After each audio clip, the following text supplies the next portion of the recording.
पिछे जे बड़ा ब्रह्म कवच के उत्ते किंतु परंतु करता है हुण क्यों प्रगट होया पहला क्यों नहीं होए ऐ नहीं ये दसम विच नहीं ये सर्वलोच भी नहीं है। मैं ठीक है गल जदों बाबा भाई मनी सिंह तो यह सरूप लिखाया सी दसम का उन्होंने कहा 1428 अंग हो गए महाराज जी कहते फिर रहन दो बस इत्थे तक ही रहन दो क्यों आप 1430 करके गुरु साहब की बराबरी नहीं करनी दसम के 1428 अंग ही है। कहते महाराज बाणी तो हले बहुत पई है कहते कोई नहीं सिंह आपे चुन के पढ़ लिया करनगे आपे लभ लिया करनगे सिंह। एक चीज है चलो मनो नहीं हैगी पर तुम करके देख लो जे तुम करके देखोगे तो मेरे संपर्क में तक 1 लाख बंदा घट्टो घट जिन्होंने मैनू ये कहा भी पहले दिन ही कृपा होगी भी मेरे च हफ्ते एक कृपा होगी। ये जिहड़ा ब्रह्म कवच महाराज ने आपां नूं बख्शिश कीता ये पहला नहीं सी क्यों लियाउने आपां क्योंकि मर्यादा विच पाठ नहीं भला किसी रूह दा हुंदा नहीं। एक नाइट विजन कैमरा हुंदा नेरे च नहीं दिखता जे किते वो ला दिए ना अखां नूं भी लग जांदा तुहानूं नेरे विच ही सारा दिखण लग जाऊगा। जिवें जे तुहाडा तीजा नेत्र खुल जाए ना किते तुहाडे घर विच की कुछ फिरदा तुहानूं सारा दिखण लग जाना। तुसीं कहोगे बेबे बापू तो इत्थे फिरदे मासड़ भी भूआ भी इत्थे ही फिरदी है वो ये सारे उरे ही फिरदे आ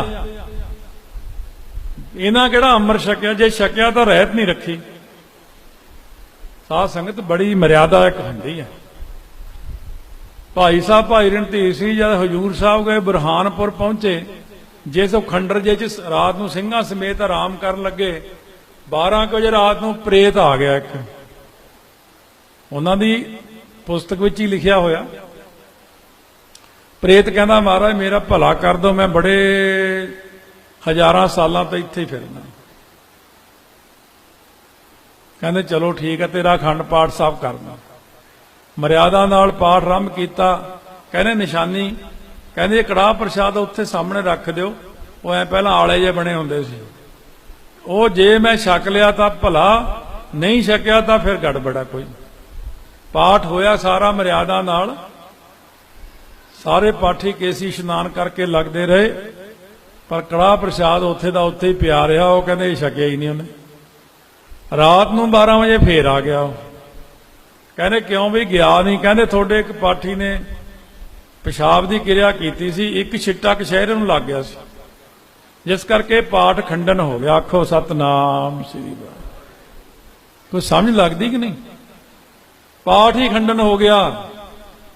भाई साहब कहने सारे पाठी सुन लो सीधा इशनान करके आके रौल ते बहना बाथरूम नहीं जाना बिचों। यही गल बाबा मित सिंह जी हजूर साहब नूं जांदियां राजस्थान च एक बिल्डिंग सेम घटना हुई सी जिहड़ी जिथे तक गल सुचम नहीं आउंदी आ लोग सुचम तो ही हट गए सारे सुचम कोई रखदा ही नहीं। मैं ये गल कहना भी जब तुसीं ताबिया बहना ताबिया बैठण दा ही अधिकार ही होना जरूरी है। ये नहीं कि बस लैटरिन जाओ कपड़े पाओ ताबिया बह जाओ उवें ही बह जाओ जाके ताबिया। ताबिया बहन दा भी एक बहुत वड्डी गल आपां असल विच सारिआं ने गल्लां रोल दित्तियां बिल्कुल ही। जे ताबिया बहना हुण भी तुसीं महाराज जी तो बहुत कुछ लै सकदे हो। गुरु ग्रंथ साहिब महाराज दे कोल बैठ के हुण घट तो घट जिवें 33% नंबर ते पास हुंदा विद्यार्थी बस घट तो घट अद्धा घंटा गुरु ग्रंथ साहिब जी नूं चौर जरूर करो बस इन्ने च ही किरपा हो जानी है। अद्धा घंटा वाहिगुरू वाहिगुरू सतनाम वाहिगुरू चाहे मूल मंत्र चाहे जपजी साहब का एक पाठ कर दो गुरु ग्रंथ साहिब नूं केवल चौर साहब करन नाल ही किरपा हो जाती।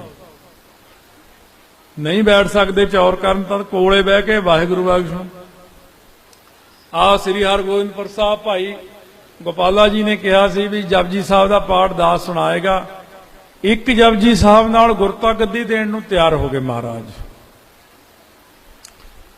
चलो खैर उन्होंने फुरना होर कर लिया।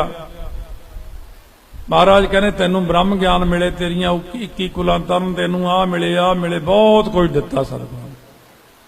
ਉਹ ਇੱਕ ਸਾਡੇ ਲਈ प्रमाण उदाहरण साखी बनाई भी जे कोई सिख गुरु ग्रंथ साहिब दे कोल बह के एक जपजी साहब रोज कर देवेगा तां उहनूं भी बहुत कुछ दे देंगे। बाणियां ताबिया बह के कर लिया करो, पंज बाणियां कोल बह के सुना दिया करो, सुखमनी साहब सुना दिया करो महाराज नूं। महाराज नूं तुसीं समझदे हो महाराज एक की आ किताब नहीं है, सतगुरु प्रगट गुरां की देह है। वो जे कोई तुहानूं गलत प्रचार करके गलत पासे लैके जा रहा ना जाओ। असीं भी तां प्रचार कर ही रहे, फिर असीं सहमत हो जी उन्हां नाल नहीं। मैं उन्हां नाल रहा जिन्हां नूं तुसीं कहने 20वीं सदी दा सिख महान सिख, ਉਹਦੀਆਂ ਗੱਲਾਂ ਸੁਣੋ। ਮੈਤੇ ਇਹ ਗੱਲ ਹੋਣੀ ਕੋਈ 1976 ਦੀ ਜਾਂ 77 ਦੀ ਗੱਲ ਹੈ, 76 ਦੀ ਗੱਲ ਹੈ। ਸੰਤਾਂ ਦੇ ਪਿੰਡ ਵਾਢੀ ਚੱਲਦੀ ਸੀਗੀ, ਦਾਤਰੀ ਹੱਥ ਲੈ ਕੇ ਵਾਢੀਆਂ ਕਰਨੀਆਂ। ਸੰਤ ਜਰਨੈਲ ਸੋਹਣੀ ਵਿਦਿਆਰਥੀ ਸੀ ਉਦੋਂ। ਸੰਤ ਆ ਗਏ ਪਿੰਡ ਤੋਂ, ਮੈਂ ਕਿਹਾ ਹੋ ਗਈਆਂ ਵਾਢੀਆਂ? ਕਹਿੰਦੇ ਹੋ ਗਈਆਂ। ਕਹਿੰਦੇ ਆਸਣ ਕਿੱਥੇ ਕਲਾਇਆ? ਮੈਂ ਕਿਹਾ ਉੱਤੇ ਆ ਗੈਲਰੀ 'ਚ ਦਰਬਾਰ ਸਾਹਿਬ ਦੇ ਅੰਦਰ। ਇੱਕ ਇੱਕ ਟਰੰਕ ਰੱਖਿਆ ਹੁੰਦਾ ਸੀ ਪੋਥੀਆਂ ਵਾਲਾ, ਇੱਕ ਇੱਕ ਆ ਜਿਹੜੀ ਖਾਦ ਵਾਲੀ ਬੋਰੀ ਹੁੰਦੀ ਇਹੀ ਸਾਡਾ ਟੈਚੀ ਹੁੰਦਾ ਸੀ, ਇਹ ਜੀ ਕੱਪੜੇ ਪਾ ਕੇ ਰੱਖ ਲੈਣੇ, ਉਹਦਾ ਹੀ ਸਰਾਣਾ ਬਣ ਜਾਣਾ। ਤੇ ਆਹ ਗਲ ਵਾਲਾ ਪਰਨਾ ਉੱਤੇ ਲੈ ਕੇ ਰਾਤ ਨੂੰ ਸੌਂ ਜਾਂਦੇ ਸੀ, ਥੱਲੇ ਦਰੀ ਹੁੰਦੀ ਸੀ, ਆਹ ਦਰੀਆਂ ਨੇ ਥੱਲੇ ਵਿਛਾਉਣੇ। ਹੁਣ ਤਾਂ ਗਲੀਚੇ ਆ ਗਏ। ਕਹਿੰਦੇ ਠਾਕਰ ਸਿੰਘ ਮੇਰਾ ਨਾ ਪਾਠ ਜਿਹੜਾ ਮੈਂ ਸੰਗਰਾਂਦ ਨੂੰ ਹਰ ਸੰਗਰਾਂਦ ਨੂੰ ਭੋਗ ਪਾਉਂਦੇ ਸੀ, ਕਹਿੰਦੇ 4 ਦਿਨ ਬਾਕੀ ਰਹਿ ਗਏ ਆ ਤੇ ਪਾਠ ਦਾ ਭੋਗ ਪਾਉਣਾ, ਤੇ ਸੰਗਰਾਂਦ 'ਚ 4 ਦਿਨ ਨੇ ਤੇ ਸਾਰਾ ਪਾਠ ਬਾਕੀ ਹੈ। ਮੈਂ ਕਿਹਾ ਫਿਰ ਕੀ ਕਰਨਾ? ਕਹਿੰਦੇ ਮੈਂ ਇਸ਼ਨਾਨ ਕਰਕੇ ਆਇਆ, ਤੂੰ ਸੈਂਚੀ ਪ੍ਰਕਾਸ਼ ਕਰ ਤੇ ਮੈਂ ਪ੍ਰਸ਼ਾਦਾ ਨਹੀਂ ਛਕਣਾ 4 ਦਿਨ, ਮੈਨੂੰ ਸਿਰਫ ਦੇਸੀ ਘਿਓ ਲਿਆ ਕੇ ਦੇ ਦੇ ਬਸ। ਦੇਸੀ ਘਿਓ ਛਕ ਕੇ ਹੱਥ ਪੈਰ ਧੋ ਕੇ ਬਹਿ ਗਏ ਪਾਠ ਕਰਨ। ਪਾਠ ਵਿੱਚ ਬਹੁਤ ਮਹਾਰਤਾ ਸੀ, 1000 ਕੁ ਸਹਿਜ ਪਾਠ ਸ਼ਾਇਦ ਕੀਤਾ ਜ਼ਿੰਦਗੀ 'ਚ ਉਹਨਾਂ ਨੇ। ਗੁਰੂ ਗ੍ਰੰਥ ਸਾਹਿਬ ਸਾਰਾ ਕੰਠ ਹੀ ਸੀ ਉਹਨਾਂ ਨੂੰ। ਜਾਂ ਬਾਬਾ ਨੌਦ ਸਿੰਘ ਨੇ 1000 ਪਾਠ ਕੀਤਾ ਸਹਿਜ, ਜਾਂ ਬਾਬਾ ਜਰਨੈਲ ਸਿੰਘ ਨੇ ਕੀਤਾ, ਉਹਨਾਂ ਨੂੰ ਕੰਠ ਸੀ। ਬਾਬਾ ਨੌਦ ਸਿੰਘ ਜੀ ਸਮਾਧ ਉਹ ਤਰਨਤਾਰਨ ਰੋਡ ਤੇ ਆ।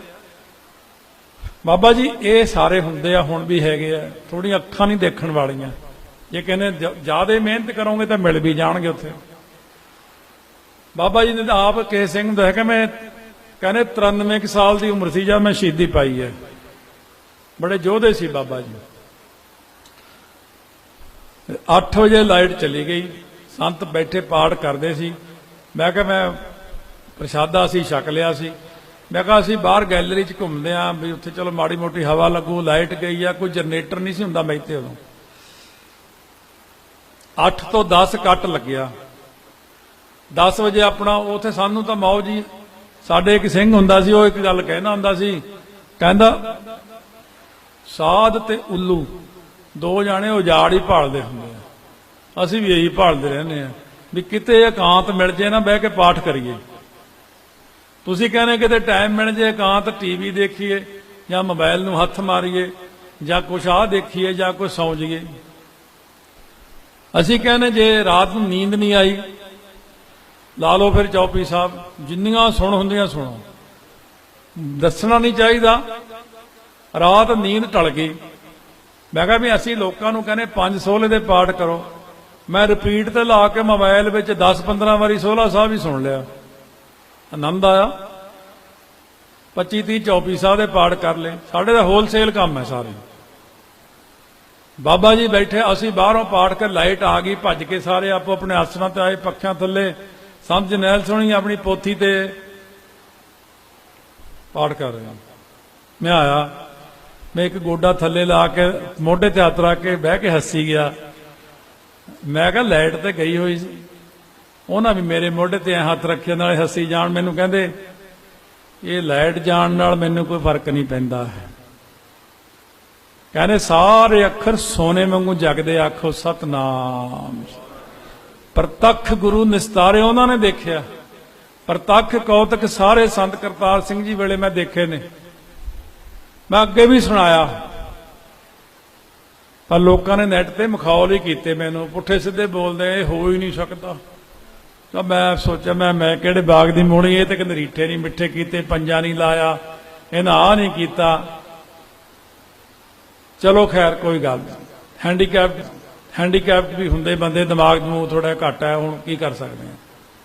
ਤਰਸ ਵੀ ਆਉਂਦਾ ਵਿਚਾਰਿਆਂ ਤੇ ਵੀ, ਕਿਉਂ ਇੱਕ ਬਾਹਰਲੇ ਦੇਸ਼ 'ਚ ਬੱਚਾ ਸੀ, ਮੈਂ ਉਹ ਆਈ ਕਰੇ, ਮੈਂ ਕਿਹਾ ਉਮਰ ਏਡੀ ਵੱਡੀ ਹੈ, ਕਹਿੰਦੇ ਹੈ ਤੇ 20 ਸਾਲ ਦਾ, ਡਾਕਟਰ ਕਹਿੰਦੇ ਮੱਤ 1 ਸਾਲ 2 ਸਾਲ ਦੇ ਨਿਆਣੇ ਵਾਲੀ ਹੋਈ ਆ।